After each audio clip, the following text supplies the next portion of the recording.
Welcome to the Radiant Mission Podcast. My name is Rebecca Twomey, and I am here with my lovely co-host and sister, Rachel Smith. Hey, everyone. We are on a mission to encourage and inspire others as they navigate through this life and with their relationship with Christ. And today we are continuing the conversation on herbal medicine with our wonderful guest, Courtney Lozano. And I won't reintroduce all the details, but what you need to know is she is a trained herbalist. She is passionate about it. She is from East Tennessee and homeschools her family on a small homestead in the middle of nowhere.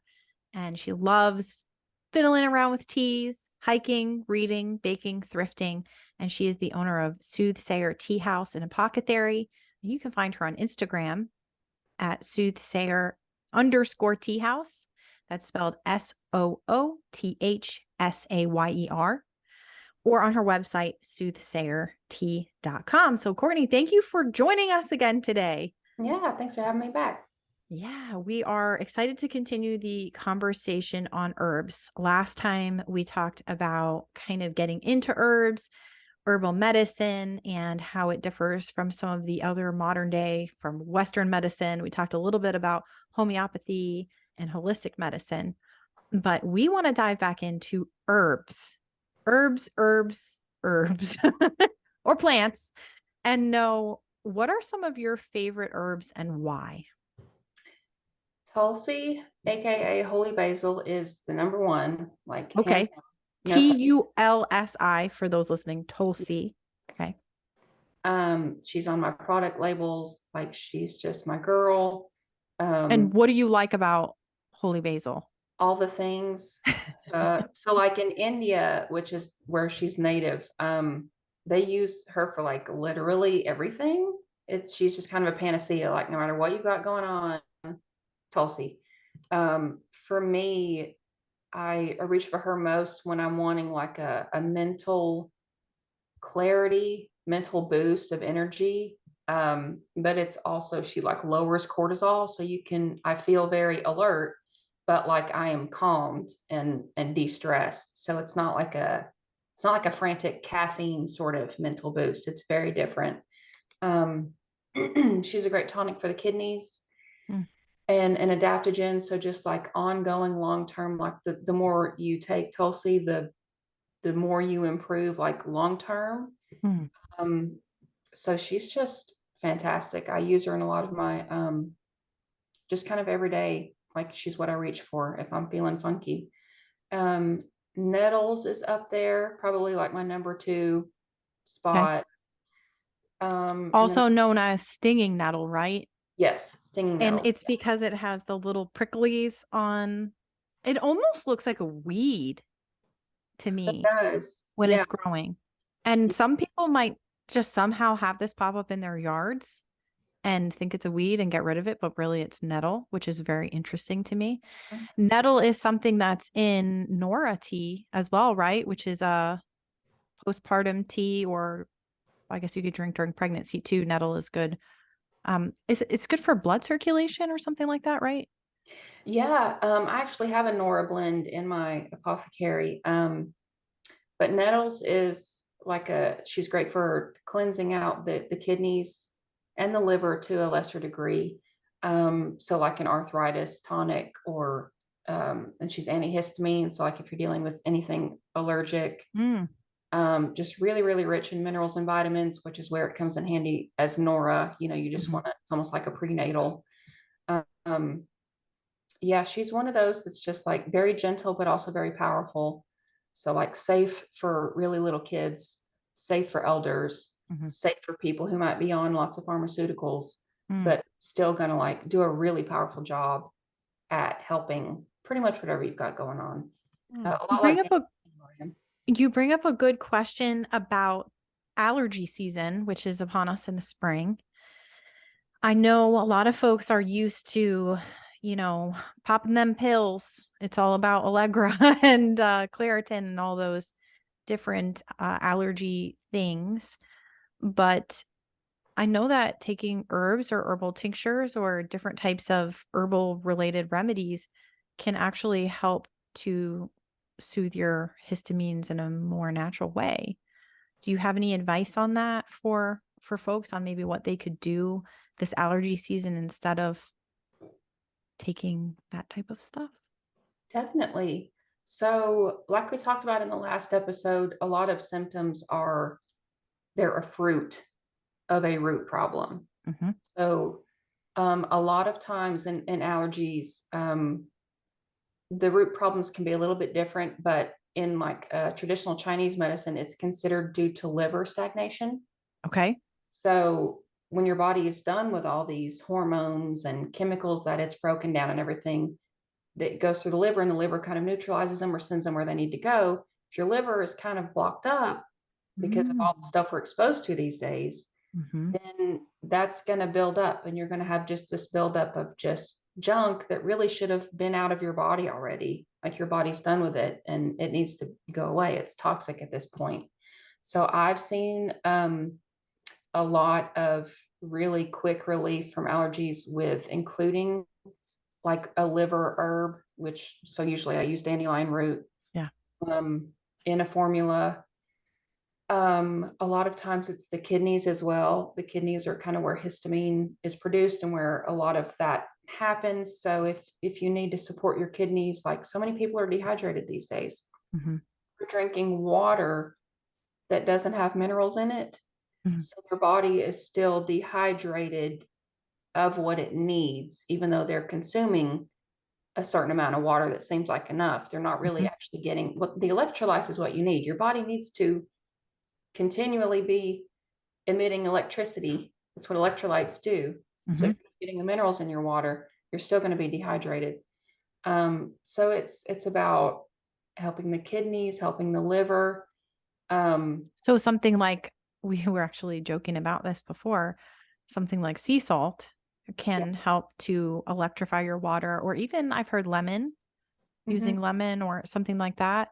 But I imagine that if you're also drinking herbal teas, that there may be a lot of charge from that as well. Definitely, yeah, because the herbs still have their own electrical charge and their own minerals and their own energies and personalities. So if you're making the tea, then yeah, you're getting that. It's a structure. You're getting Mhm. structured water, which is a whole rabbit hole that's really fun to learn about. I don't know Structured if you water. guys We're gonna have have to gone have an down that. episode on that. Yeah, it's intense. That one kind of stresses me out, like the water thing.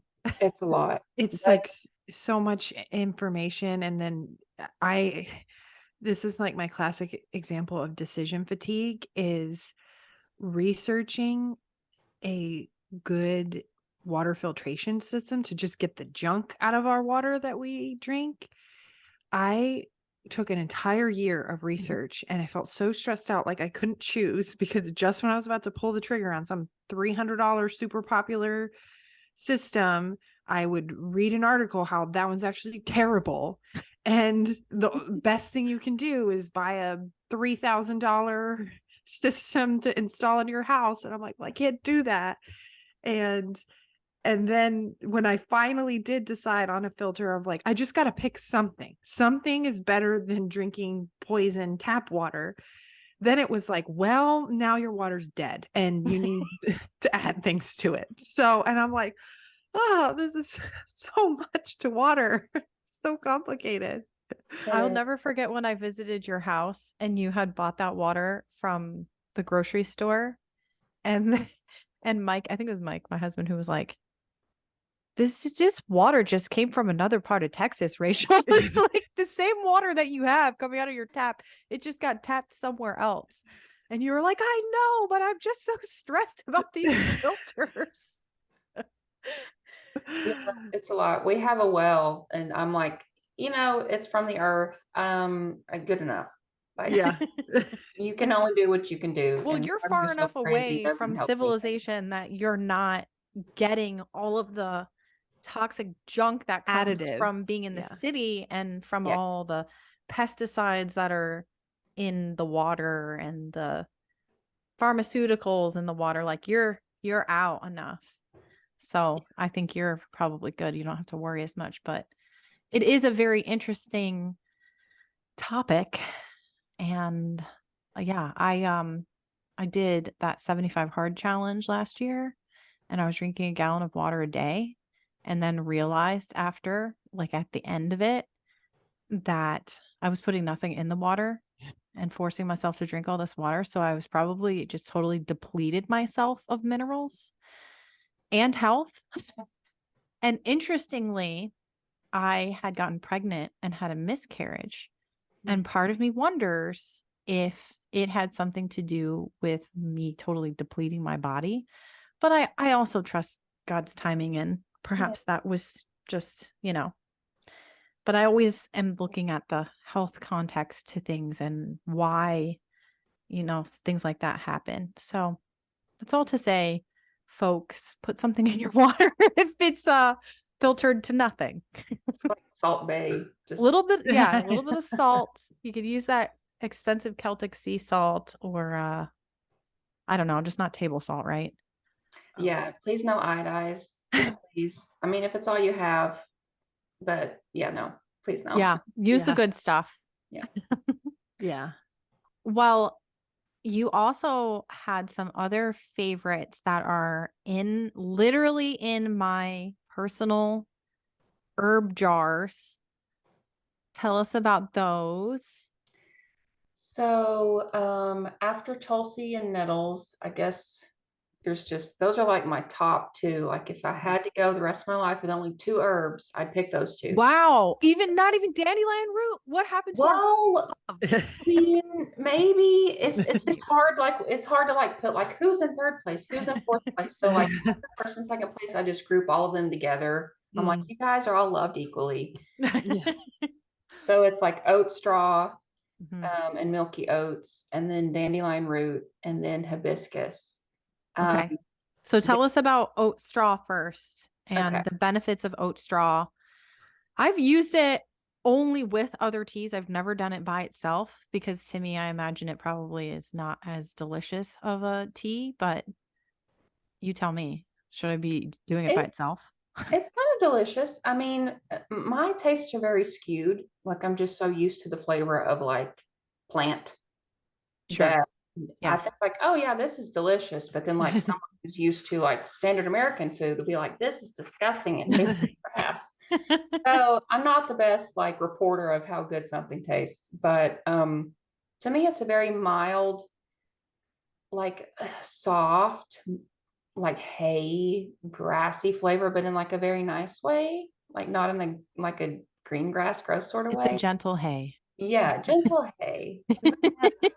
A Uh, gentle hay, y'all. There you go. There you go. it's just she's so rich in minerals and vitamins, so that's like the second main ingredient in Okay. Nora. That's the O.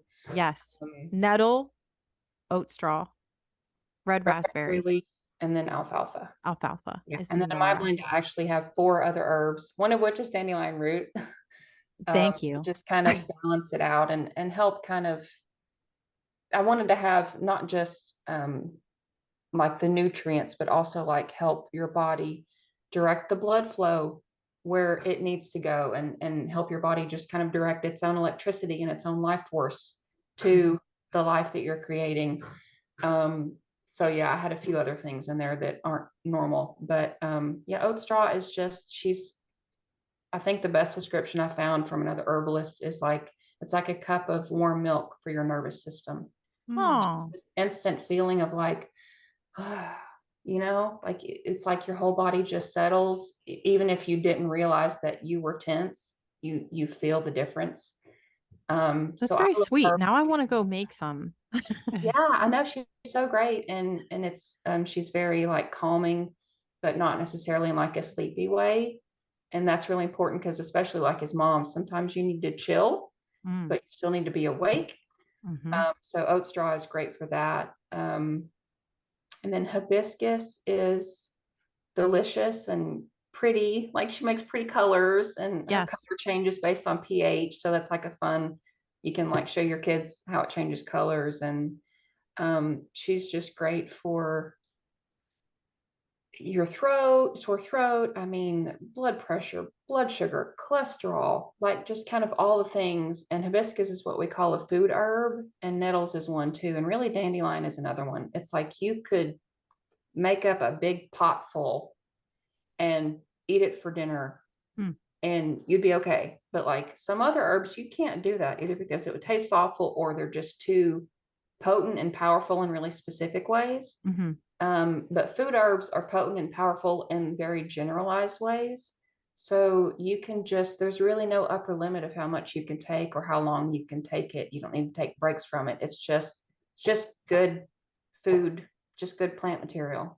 Yeah, I've heard you can make dandelion salad or like put dandelions in your salad, Yeah, other yeah, types of definitely. salads. I've seen recipes for it and stuff. Mm-hmm. Yeah, dandelion greens are like a niche, like specialty green. Like you can find them in the like green section at Fresh Market for a bajillion dollars. Which is funny because you could go to your Just go out yard. to my yard, Your right? yard. Yeah. Although I don't know, I probably have leached pesticides because I live in a neighborhood, so I probably have to be careful about mine. But Yeah. I'm glad you mentioned hibiscus because I love hibiscus. You're right, it's delicious. And one of my favorite things to do during pregnancy is drink red raspberry leaf tea with hibiscus because it gives it that. It's funny because you would think that red raspberry leaves would turn red, but they don't. But if you add hibiscus, it's red. And it kind of is this psychological, like, oh, it's red raspberry leaf tea. It's red, but it's actually from the hibiscus. I think it gives it such a good flavor. And I sometimes like to use rose hips because it also has a little bit of that floral. And when I first started drinking the red raspberry for pregnancy, like you said, I wasn't used to the bitterness of tea by itself. And so I would put like lemon juice in it. And I realized over time that I didn't like having to put other things in it. I just wanted to brew the tea and my palate got used to it. And now it tastes weird for me to put anything that is not tea or like a sweetener of any sorts into it because I'm just so used to the flavor of that tea blend by itself. So I think we do become adapted to it when we allow ourselves to. I guess it's kind of like people that drink their coffee black versus needing the sugar and cream or, whatever. I'm not one of those people that drinks my I coffee. mean, you should love yourself. Like there's a lot. There's a limit. There's a limit like to this. Coffee or just like showing off. I'm like, that could also make it taste really amazing. So like, why would you not? Yeah. I've never been a big coffee drinker. I'm more of a tea person myself, so I can't even speak to that. I actually just got a big bag of organic dried hibiscus tea to add to my pregnancy tea because you recommended it, Rebecca. Mm-hmm. And I saw that a benefit is for blood pressure, and I definitely want to support that in pregnancy. And when I was scooping it into the pot to steep, I noticed I found hibiscus seeds in it. And the thought occurred to me in that moment, like, oh, I want to keep all of these and I'm going to try to plant them. Like, let's see if I could grow a little hibiscus plant. I don't even know what it would look like, but seems like it'll be pretty. Isn't it a tropical plant? I'm pretty sure they grow in Florida. Oh, so maybe it wouldn't even work out here. But I started putting them in the Ziploc baggie. And every time I'll make the tea, when I find the seeds, I'll just put them in the Ziploc baggie instead of letting them fall into the water for the tea. And I think I left the baggie on the counter and forgot about it. And it somehow ended up back in our box of unused baggies because my husband said to me last night, he goes, what is going on with the baggies? I found this baggie in here filled with like mold or something. And I threw it in the trash. And I go, those were my hibiscus seeds. Threw them out. Oh no. We are such seed hoarders. I used to do that with. He's like, stop hoarding your garbage. I used to save like apple seeds and I would save peach pits and nectarine pits and my avocado pits because I would grow those into. And Mike would find these seeds everywhere. He'd be like, what is wrong with you? Are you going to plant them or not? Anyway, I relate to you on the seed hoarding. But that's interesting. I've never looked hard enough to notice if there were seeds in mine. I just scoop it in. So, are the seeds okay to be in there? Because I know sometimes the seed of a plant can have a different. They typically should be removed, but I don't think they're like toxic. or Yeah. anything. Like if there were some mixed in, I personally wouldn't worry. It's actually really interesting. Their seeds are like, they're kind of heart shaped. They're like Yeah. little bitty reddish brown hearts.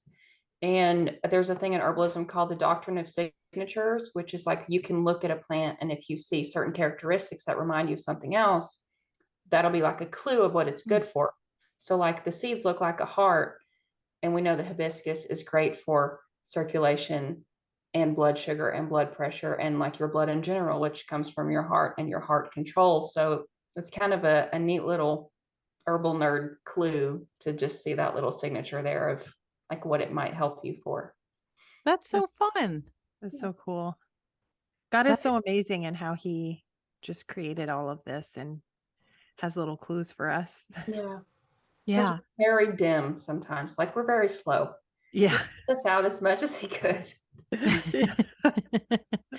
That is awesome. And I love that you mentioned to me that you can mix the herbs in a bunch of different ways. So tell us a little bit about that. So yeah, it depends on, because they have so many very specific uses, but also like so many very general uses. Depending on what you're trying to work with, you can just make one the majority. So like if I wanted to lower my blood sugar, I could use Tulsi because that's a historical use for it. And then I could use hibiscus. And then I would add in dandelion root to help the liver process, because it like stores glycogen, I think, and all that stuff. So it's part of that. So there you go, bing, bang, boom. Or if you wanted to help with an allergic response, okay, you could do mostly nettles with some dandelion to help, and then some Tulsi to make it all taste better, but also help too. Um, if you want to support your heart, you can have nettles for all the electrolytes and hibiscus for all the blood support. And I mean, like you can just take those core things, and depending on which one you make predominant and which one you make more of a supporting role and all that stuff, you can just address so many things without bringing in all these like complicated niche herbs with all these side effects that you might not want to deal with. You can just work with the basic food herbs and these basic handful of things and help so many issues in so many people safely. Awesome. That kind of leads to this next question about the difference between using an herbal tea and then, some people are taking a supplement that's herbal, like I took dandelion root as a supplement, or using tinctures. I know tinctures are a real hot thing right now. Some of them are better than others, it seems. So, what are some of the benefits we should know about and maybe some of the differences between these modalities? That's a great question. So tea is the most simple and the most ancient. Like it's just very primal to steep a plant in water and then take it into your body. So it's approachable and it's easy. And water is a great solvent for most constituents that you're going to be trying to get out of a plant. So it's going to work for most things that you're trying to do. Um, Tea is my preference, but it's not always the best solution. I will say it's good because it's a whole plant medicine. So like we talked about in the last episode with essential oils, you're leaving out all these parts of the plant. When you're putting it in tea, you're getting all the constituents. You're getting a little bit of everything. Um, so I do like it for that. When you get into supplements, it can be dicey because it can be just like powdered dandelion root in a capsule, or it can be standardized, which that's where they'll go in and say, oh, there's this one constituent that's really great. We think it's awesome. And we'll take this and isolate it and then make sure you're getting a certain amount in each dose. So like they do that with curcumin and turmeric a lot. They'll standardize it to a certain amount of curcumin per pill or whatever. And that goes back to the whole pharmakia ego thing of like, this one little part, we've got this figured out, and this is the part that we want, and leaving out everything else. So it's about the entire personality of the plant. And it's about the constituents that we haven't even discovered yet and we don't understand, and letting them all work together the way they were designed to. So with supplements, it's good to look and check and see if they're standardized or if it's just simply something put in a capsule just to make it easier on you. Because if it's just to make it a little bit more accessible, go for it. It's important to have your medicine be accessible and not have to go through this elaborate process of brewing a cup of tea every time you need a dose. So it does help, but I don't like the standardization of it. When you get to tinctures, it's incredibly concentrated. That's another whole plant medicine. So you're just steeping the herb in alcohol typically for weeks on end and then straining that out. So you're getting all the constituents. But the thing is, alcohol is not a great solvent of all the constituents that there are. So vitamins and minerals aren't really dissolved in alcohol. So if you're making a tincture of nettles, you're really doing a huge disservice to the plant because you're leaving so much of its medicine behind. But then other things, like if it's very high in essential oils or high in resins like calendula, the alcohol will do an amazing job of getting that out, whereas water would not do as great of a job. So it really just kind of depends on knowing what you're working with, like the plant that you're working with, what does it have to offer, and how's the best way to get that offering in the most wholesome way.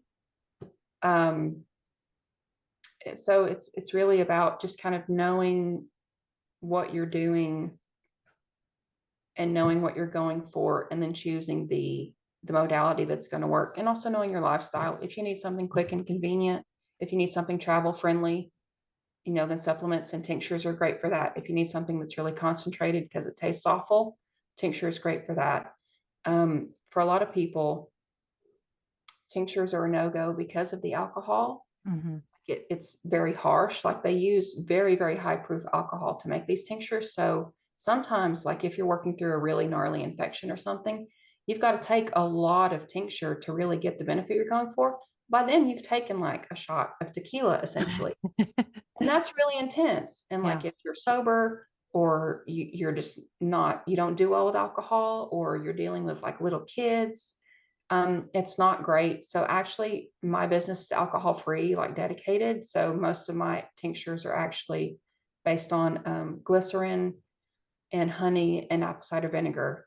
But then again, each of those three things has its own way of interacting with the plant and its own things that it pulls out in its own way that it works. So it's a lot of doing your best to know what you're working with, but then also just being guided by your intuition, or even by just what you feel the spirit telling you to do, what's going to be best for you and in that moment in time with what you have to work with.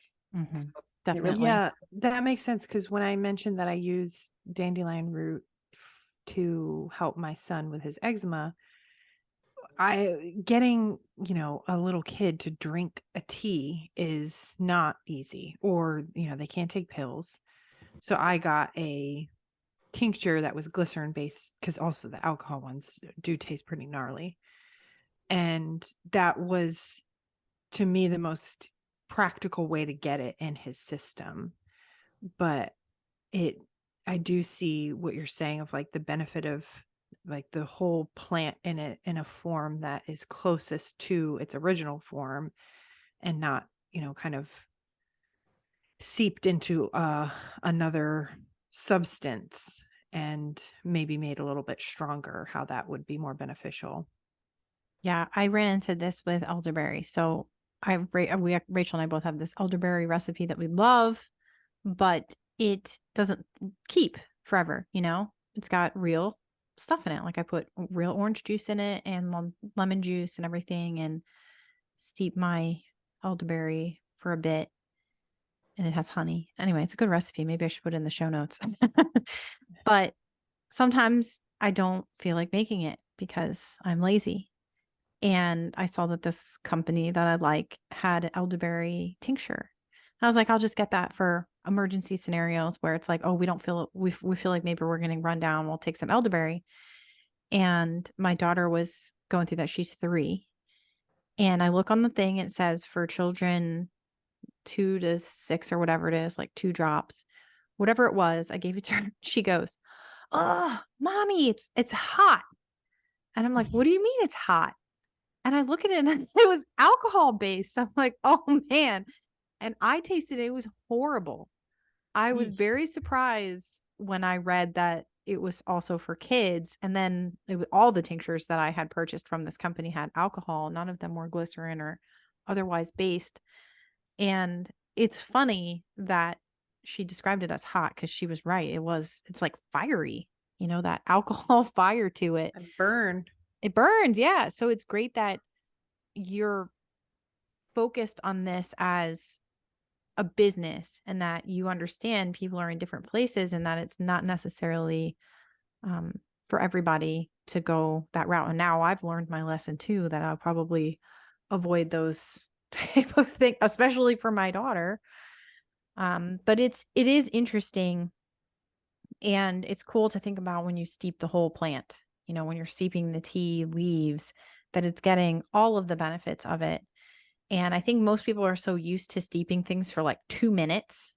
You make a black tea or green tea and you steep it for 2 minutes and then you throw away the bag and you move on. But I found that steeping tea over longer periods of time is really what is able to pull out all of those benefits, and it improves the flavor. Like I steep my red raspberry leaf with that lovely hibiscus overnight in my fridge for at least 10 hours, 12 hours, sometimes 2 days. And then I take it out and I've got this really rich tea. I don't know if you have thoughts on that. Yeah, no, Steeping. that's a good thing. Because a lot of herbs, like like I said, depending on what constituents you're going after, they're going to need different things to bloom and to wake up and come out into whatever you're working with. So like vitamins and minerals will need or at least benefit from like overnight or a full day or two. I've done that before. Some things, like if you're dealing with an herb that's a root or a bark, something very hard and dense, it needs like active simmering to really wake up and get the constituents out, because it's hard. Like you need to help. But if you've got like a delicate flower like lavender, you don't want to simmer that for 30 minutes or leave it steeping for 2 days. That's just too much, because like it's already so available and near to the surface in a way. So yeah, steeping is a big deal. And I always try to put like really, really, really specific instructions on all my teas, knowing full well that most people won't even read them. I want people to get the most out of it. So like on my Nora, I say steep for 20 minutes to 1 hour or overnight, because like I want you to actually get the medicine, not just some flavored water. Yeah. Yeah. So yeah, it Yes. can be important to know. And again, it's like, I know that it sounds so hard for a lay person. Like you've got to know what you're working with and you've got to know what you're going after, and you've got to just know. That's so much to know. Like I Yeah. could be learning about herbs for the rest of my life, and I'm still messing up on a daily basis as far as like not knowing the full uses of an herb or not knowing the best way to extract it or whatever. Because that's just so much knowledge, and we only know a tiny fraction of the plants that exist on Earth. Like we Yeah. haven't discovered all the plants that grow. And Mm. if each plant has the potential to help us and heal us, that's a lot to know. So just do the best you can. Yeah. You know, Yeah, just you definitely. know everything. But yeah, the more you can learn, and that's again where intuition and the Holy Spirit can really come in. Because like I've had 2 different recipes where I thought the tea was done. Like I formulated it, I've come up with what I wanted, I've added the herbs in that I think are going to be good, and we're done. And now let's start making the labels and packaging. And both times the Lord just whispered an herb to me, and I was like, okay. I mean, I'll go look that up in my book. And I went and looked it up, and it was like the perfect addition. Like it really Wow. just fully closed it in and made it like a full vessel of healing. And so it's about being humble enough to know that you're not always going to get it right, but there is always access to the knowledge that you need, no matter what. Like there's always access to that holy knowledge if you're willing to listen for it. That's Absolutely. fantastic. And that kind of leads into my last question here, which is what do you really want people to know about herbs and herbal medicine? Um, well, first, I want people to know that herbs work best if they're part of your life, not as like a desperate last resort because you're coughing up a lung. Like, bring them into your life. Like I talked about food herbs earlier. Mm-hmm. Throw nettles into your casserole. The kids will not notice, I guarantee you. Just make it a part of your life. Make red raspberry leaf a thing that you drink every month before your period, or every day if you're pregnant. Make them part of you and your everyday, so that when you need extra support, there's already a good framework laid. Mm-hmm. You're not just grasping at straws, Mm-hmm. or the herbs are not trying to overcome all this buildup of toxins and electrolyte deficiency, and like you're expecting them to just save you, and you've got so many issues. Like it's a lot to ask of them. So really take time to get to know them and get familiar with them. I would say also, I guess what it boils down to, my message is build a relationship with them instead of using them as a tool. There's actually a lot of herbalists who will not use the word use. Like they won't say, I love to use dandelion root for liver stagnation, because use is just, it implies like treating it like it's nothing or overpowering it. And so they will say, I work with dandelion root because they deserve respect. They're alive. They were alive at one point.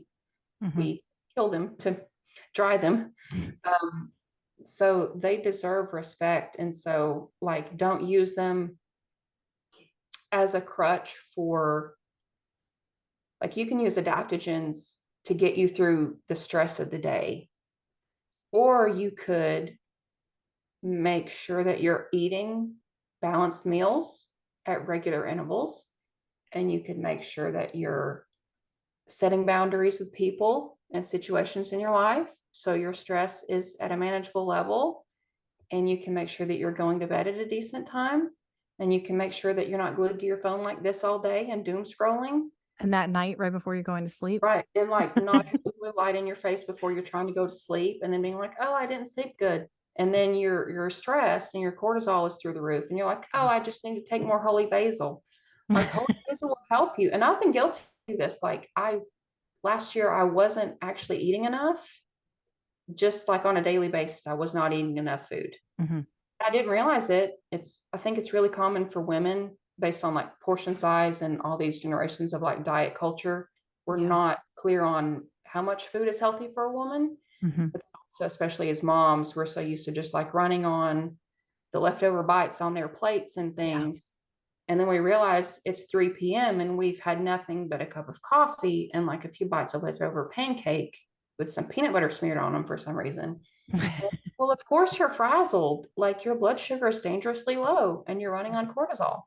So don't treat herbs as a crutch when you could just have some personal responsibility and accountability in place instead. Don't use and abuse them. Just love them and let them support you. They're so great at meeting you where you are, but then supporting you to get to where you need to be. So they deserve respect and reverence for playing that role in our life. That's such a great point. I think that's so great. And I really learned this the hard way. Rebecca and I have talked about on the past and episodes of our podcast, just infertility struggles that I had myself. And I remember the first few months in, or I guess it was actually probably about a year in, and I read somewhere that Vitex berry is great for infertility.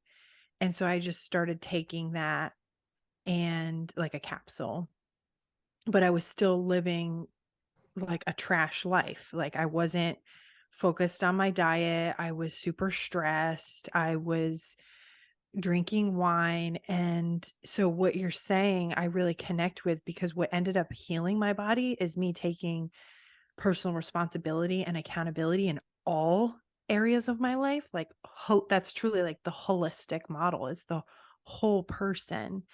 And then when I was working with a functional medicine practitioner who zeroed in on, you need to remove all of this stuff from your diet, and really had me live an accountable lifestyle, and had me on this regimen of herbal supplements that would help cleanse my body.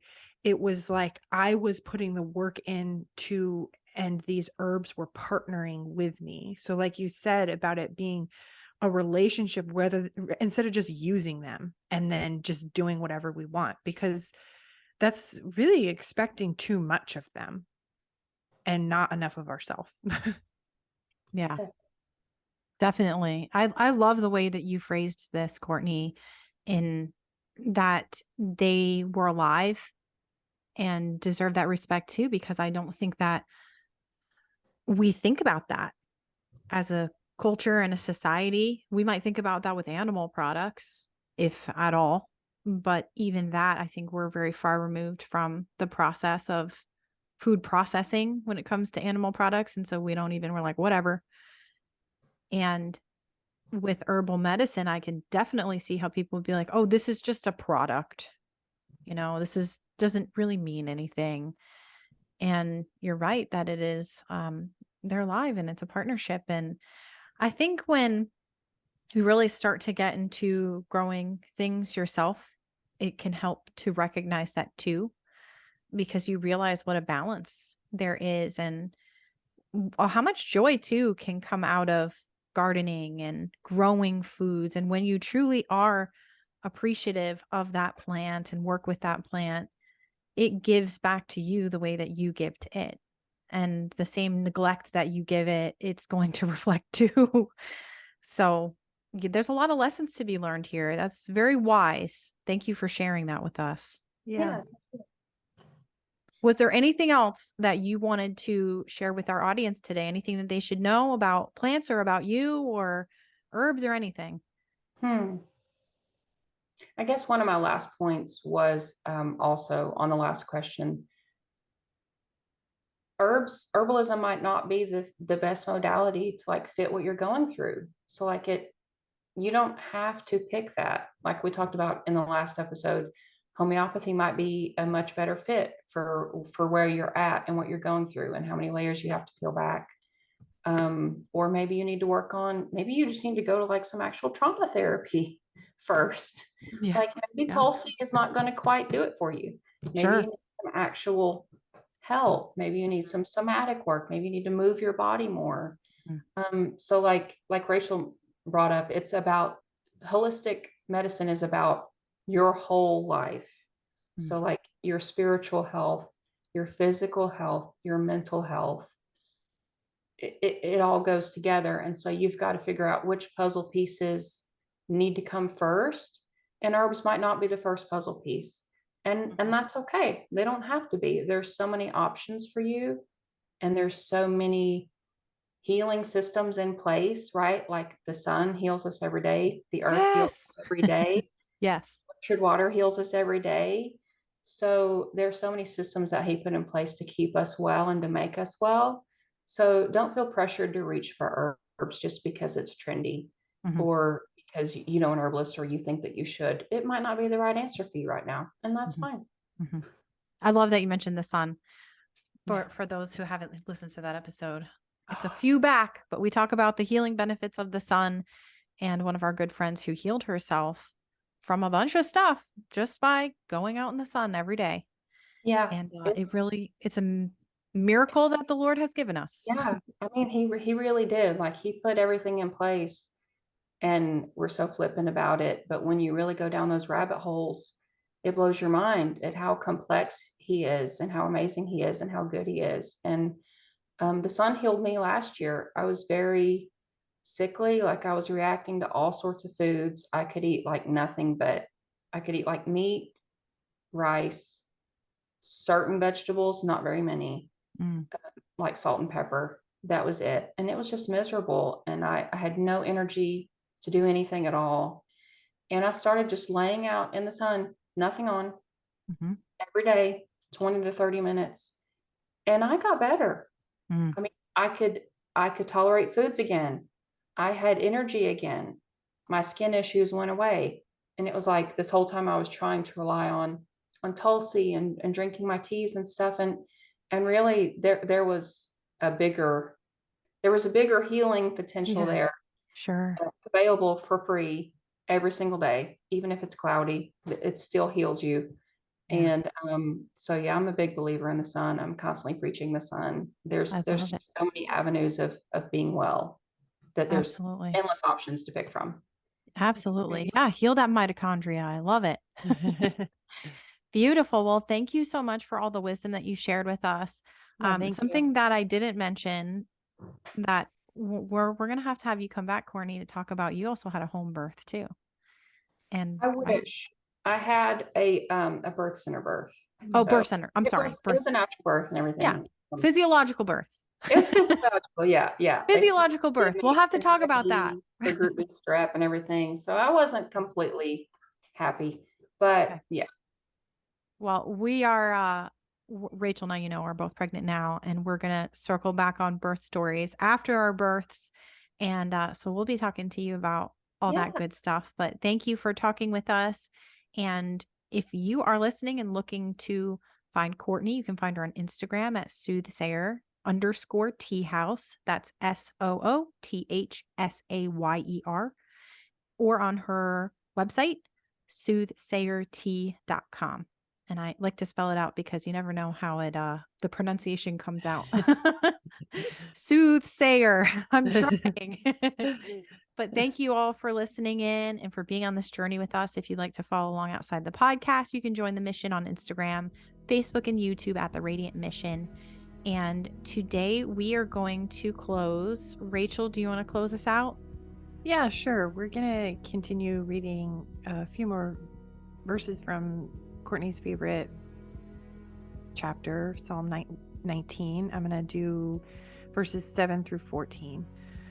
The law of the Lord is perfect, refreshing the soul. The statutes of the Lord are trustworthy, making wise the simple. The precepts of the Lord are right, giving joy to the heart. The commands of the Lord are radiant, giving light to the eyes. The fear of the Lord is pure, enduring forever.